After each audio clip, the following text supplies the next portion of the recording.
Imagine your 3-year-old being richer than your 30-year-old cousin. It's not fantasy, it's just finance done right. Today, on this episode, I'm going to show you how we turned birthday candles into bank accounts at our house and how every parent, yes, you, can do it too.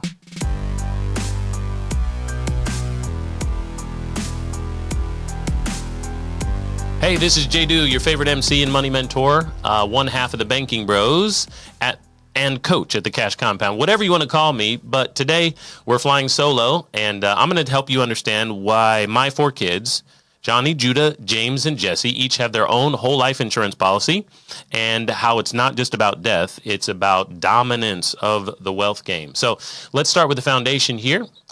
Because you can't build the compound, your castle, without the concrete. Okay, so in the first section of today's walkthrough and talk through, we're going to talk about life insurance on children in the first place. So, number 1, there's probably a stigma there in your mind already if you're not doing this or wasn't a part of your family heritage as you aged. And why in the world would you consider death on a child? It is life insurance. The first thing we're normally thinking about is the demise, the downfall, and the death of the insured individual. But remember a few things that are very important. We can lock in their insurability. When folks are in the womb and fresh out of the womb and babies, they haven't yet reached a point where the life events have taken them out of being able to be insured. Remember, insurance is something you have to have before you need it. Doesn't matter if it's car, phone, or fire insurance. Life insurance is the same way. And we're all moving closer and closer and closer to whatever life event is going to keep us out of the game and make us ineligible physically, maybe even cognitively. So unfortunately for most people, we're not thinking about that early enough as parents when we have the ability to insure our children. But some people are, of course. Make sure that is you. The second thing is, in whole life insurance, the type of insurance we're going to use for the save and spend system, we are locking in the premium amount. Remember, premiums do not rise. Cost does not go up in whole life insurance. We are talking about capital W here. We're not talking about term or universal.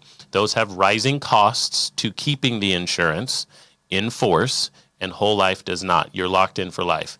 And because of the growth, remember there are 4 guarantees in the premiums that we put in whole life insurance contracts. If you don't know, now you know.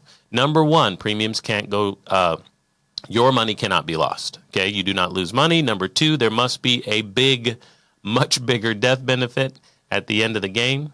Number 3, there is constant compounding and uninterrupted growth of the equity or cash values. And number 4, I already mentioned the premiums do not rise in cost. So we're locking in a lifetime of compounding dollars starting today. If your kid is young and they hopefully will live 100 more years, we're able to capitalize on the fact that cash values will continue to rise, guaranteed in the contract forever. So that is a big plus to getting started early. And we're, of course, able to utilize those dollars for lots of things. So when I first learned this, I kind of thought maybe I had been lied to. I listened to a lot of Dave Ramsey. We mentioned that all the time on this show. And I thought that whole life insurance was just expensive, did not understand cash value properties at all, and that we would be able to self-insure ourselves, as many people still believe today, by utilizing term insurance, maybe starting that at 18, 19, 21, 25, having it for maybe 30 years, and by your mid-50s, you don't need it anymore.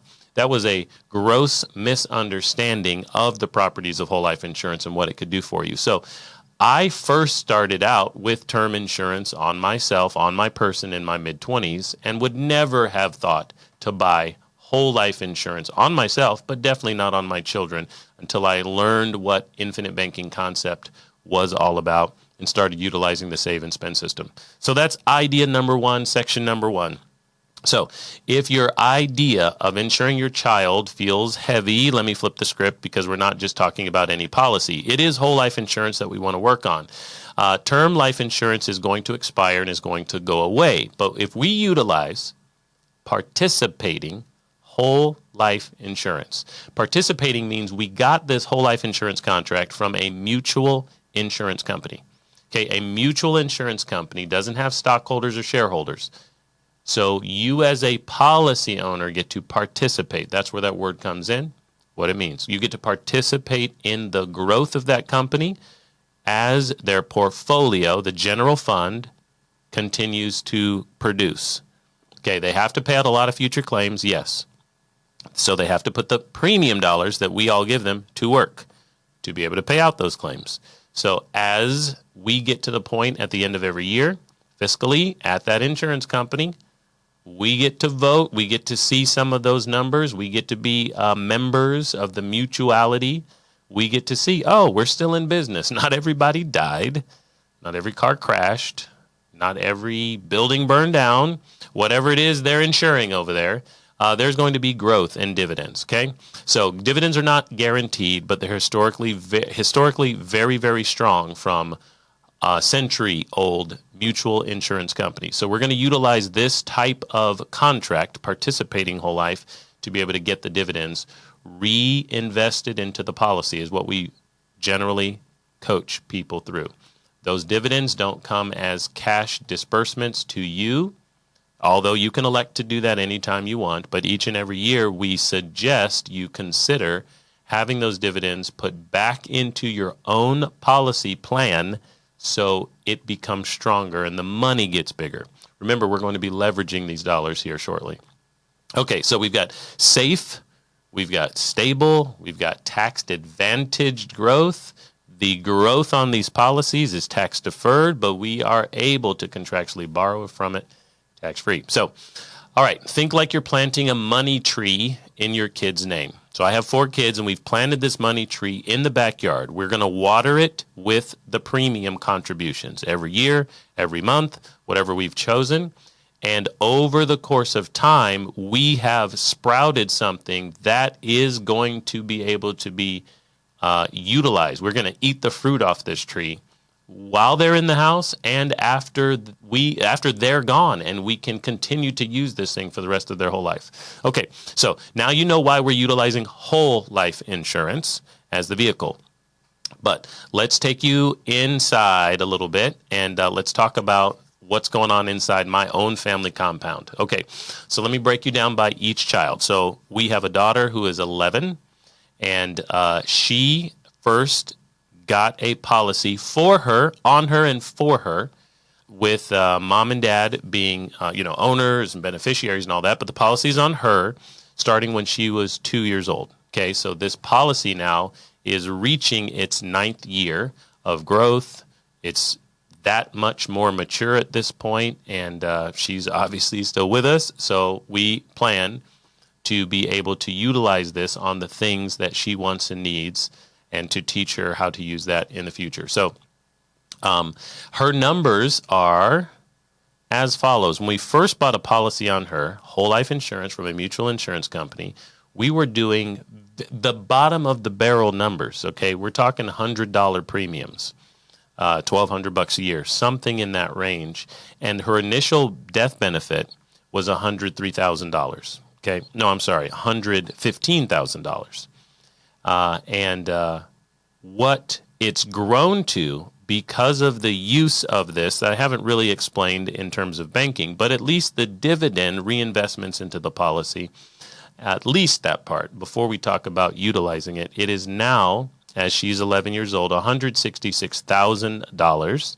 And remember, because of cash value, which also could be known as equity, we have all of those dollars becoming more liquid. $166,000 so far, becoming more and more liquid through cash value, and we can turn it into money in our pocket via the loan provision, income tax free. This money must come toward our family.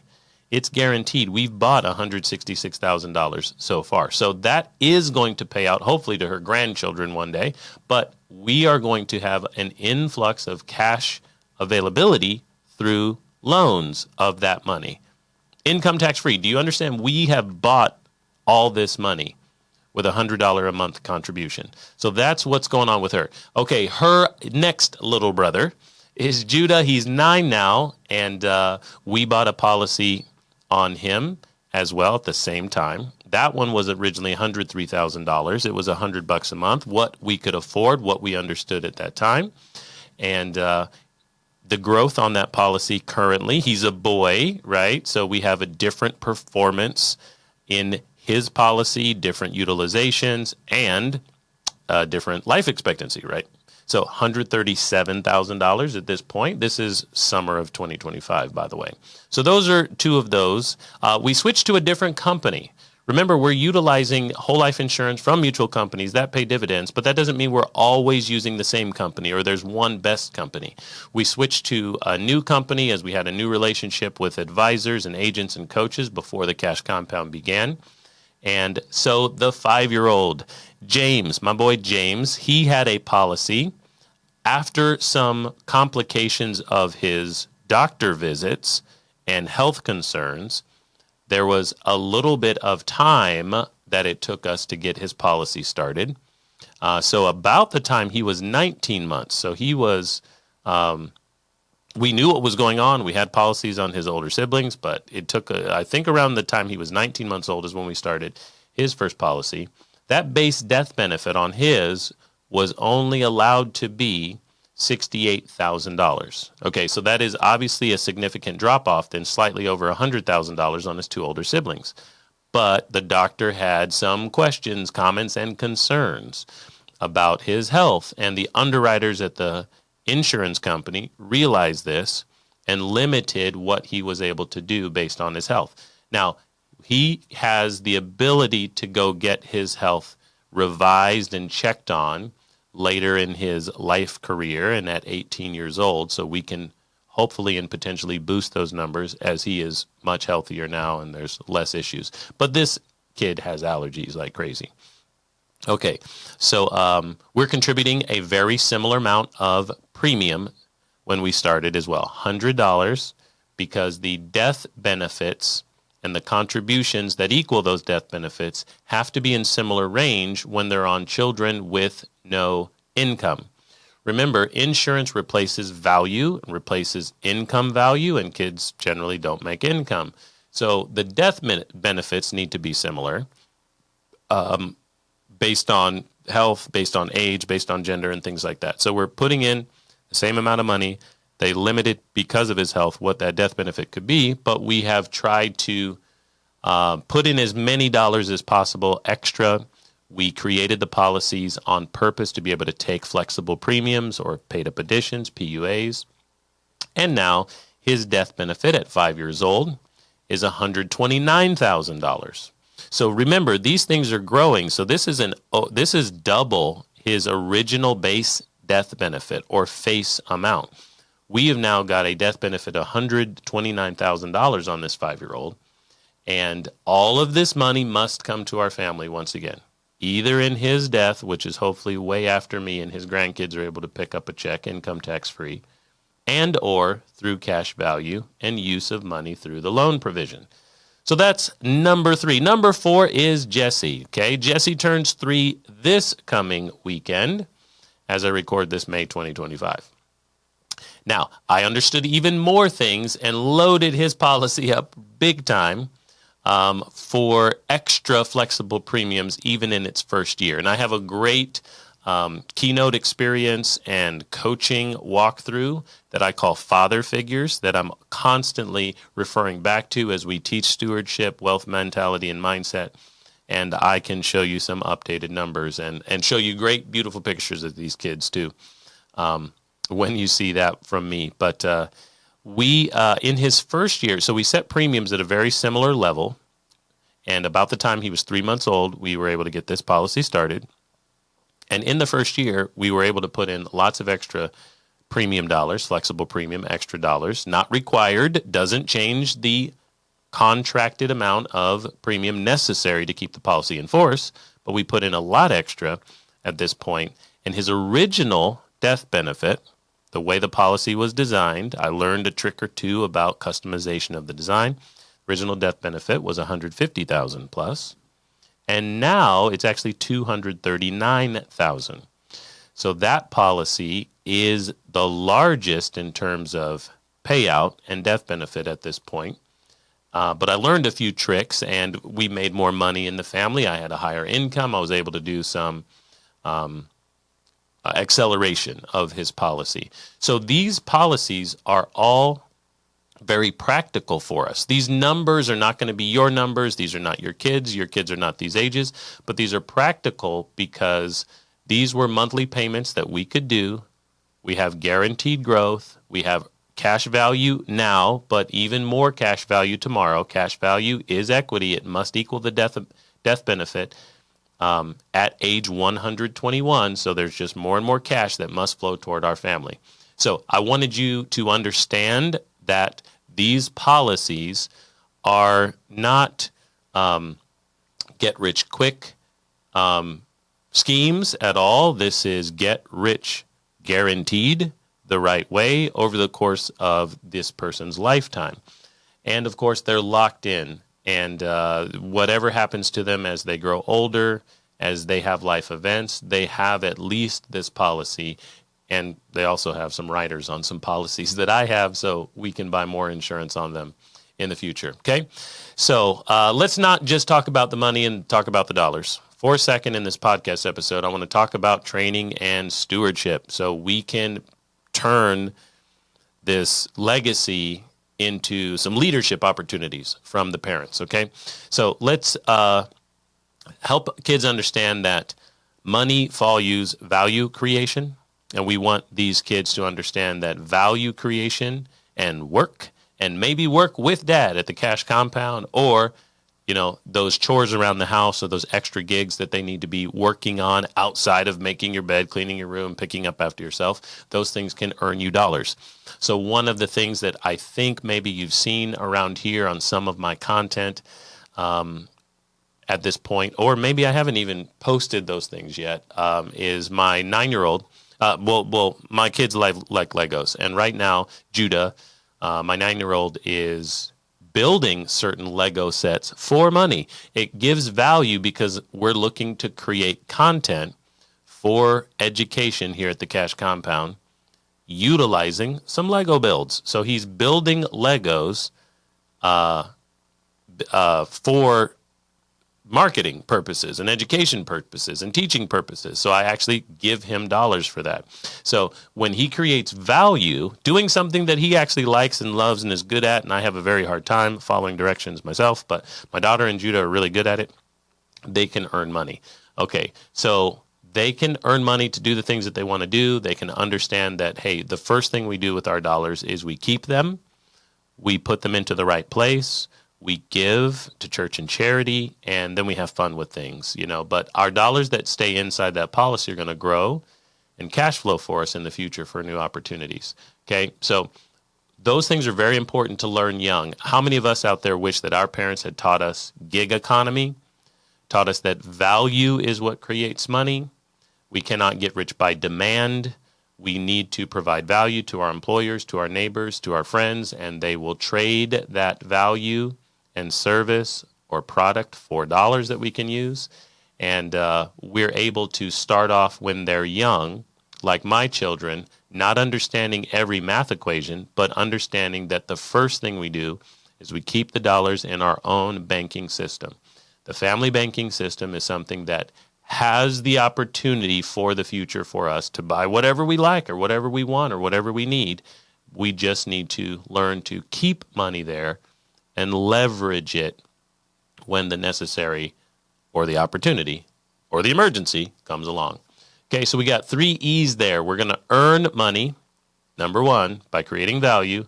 Number 2, we're going to expand it by putting it in the right place and utilizing it through our banking system. And then we're going to share it with other people, right? We are here to be in service of our community, our family members. So we're going to earn it, expand it, and elevate others.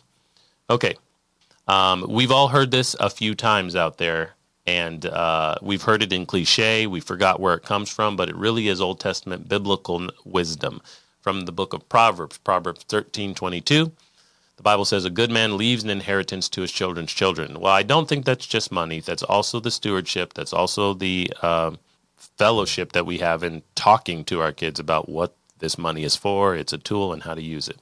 So doesn't matter if your kids are 3 months old or 13 years old, it's only too late if you continue to wait.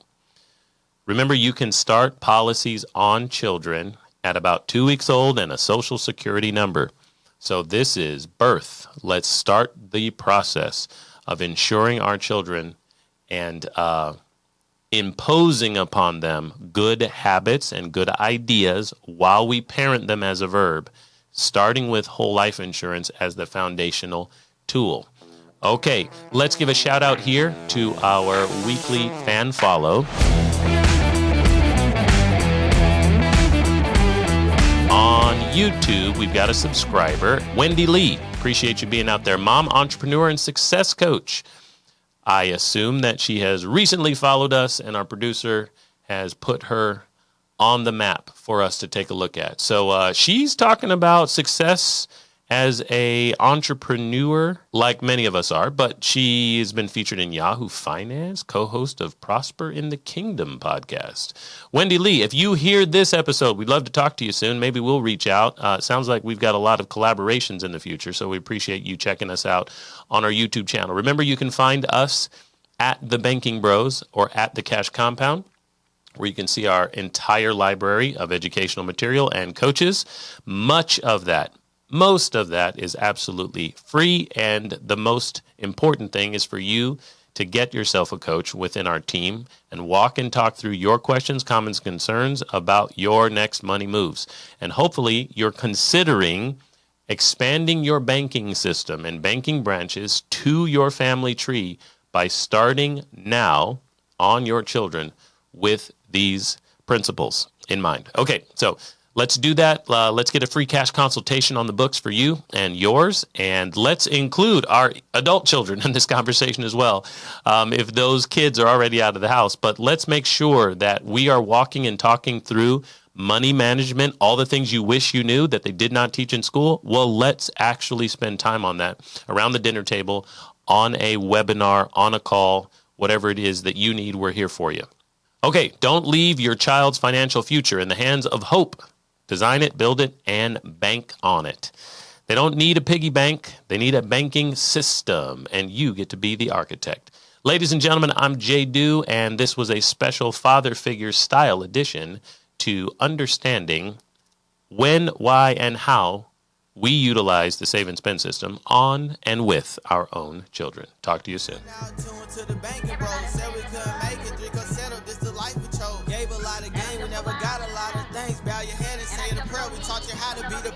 You've been hanging with JDew of the Banking Bros, and I hope this message moved you from curious to committed. Let's raise up a generation that doesn't beg banks for money. They own the banks instead. Very soon on the Cash Compound, we'll be talking about more ways that you can expand your thinking and rethink your financial strategy with your family and the littlest of your kin. Talk soon.